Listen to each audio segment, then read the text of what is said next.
golden hearts, but mechanical mind.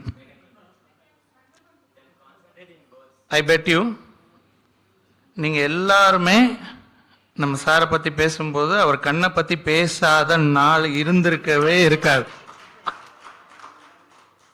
You know, நான் யார் சொல்றேன்? Ready sir. அனைவருக்கும் வணக்கம். Respected principal sir, doctor Xavier sir, S Thiagarajan sir,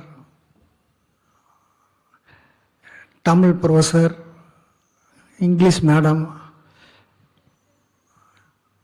மேடையில் இருக்கும் என்னுடைய பணியாற்றிய அனைத்து பேராசிரியர்களுக்கும், முன்னால் அமைந்திருக்கும் மாணவ செல்வங்களுக்கும், குழந்தைகளுக்கும் என்னுடைய மதிய வணக்கத்தை தெரிவித்துக் கொள்கிறேன். 21 ஆண்டுகள் முன்னாடி சந்தித்தோம். இன்னைக்கு 21வது ஆண்டுகள் கழித்து உங்கள் குழந்தைகளோடு இன்னைக்கு நான் முன்னாடி நிற்கிறேன். ஆனால் அந்த குழந்தைகள் எல்லாருமே இப்போ 10வது 11வது படிக்கணும். ஆனால் சின்ன குழந்தைகளாக இருக்காங்க. குழந்தைகளுக்கு பாராட்டுக்களை தெரிவிச்சுக்கிறேன்.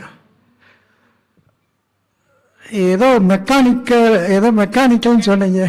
ஆனால் நான் உங்கள் பேட்சுக்கு மெக்கானிக்ஸ்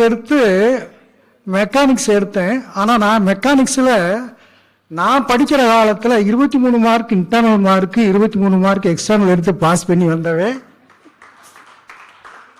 ஆனால் அந்த பேப்பரை கேட்டு வாங்கி அந்த பேப்பரில் 2 பேரை சென்டம் வாங்க வச்சேன். தனலட்சுமி மேடம், தனலட்சுமின்னு சொல்லி. ஏன்னா நான் அந்த மெக்கானிக்ஸில் மார்க் கம்மியாக எடுத்ததுனால சென்டம் வாங்க வச்சேன். நமக்கு பேர் தனலட்சுமி. அவங்க உங்கள் சீனியராக இருக்கலாம், சீனியராக ஜூனியரான்னு தெரியல.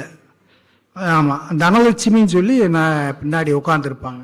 ஆமாம், பரவாயில்ல. இந்த 21 ஆண்டுகள் கழித்து நீங்கள் மெஜ்ரா காலேஜை நினச்சி உண்மையிலே ரீயூனியன் ஃபார்ம் பண்ணி இங்கே நடத்தி கொண்டு இருக்கிறதுக்கு மிக்க பாராட்டுக்களையும் நன்றிகளையும் தெரிவித்துக் கொள்கிறேன். மேலும் எனக்கு ஒரு என்ன வாய்ப்புண்டா, உங்களை சந்திக்கிறதோடு இல்லாமல் எஸ்டி சாரு எல்லா பேராசிரியரும் எனக்கு இன்னைக்கு ஆஃப்டர் ரிட்டையர்மெண்ட் கழித்து சந்திக்க வாய்ப்பு ஏற்படுத்தி கொடுத்துருக்கீங்க. அதற்கும் நன்றியை தெரிவிச்சுக்கிறேன். சரிங்களா? நீங்கள் இப்போ எல்லாம் உங்கள் குழந்தைகளை நல்லா படிக்க வைங்க, நல்லா பண்ணுங்க. எல்லாருக்கும் இந்த தருணத்தில் பாராட்டுக்களையும் நன்றிகளையும் தெரிவித்து விடைபெறுகிறேன். நன்றி, வணக்கம். அதில் அவ்வளோ ஃபேவரட்டான ஒரு வேர்டு சொல்ல மறந்துட்டாரு. அதனால தான் வேகமாக ஓடின்னு சொல்லுவேன்.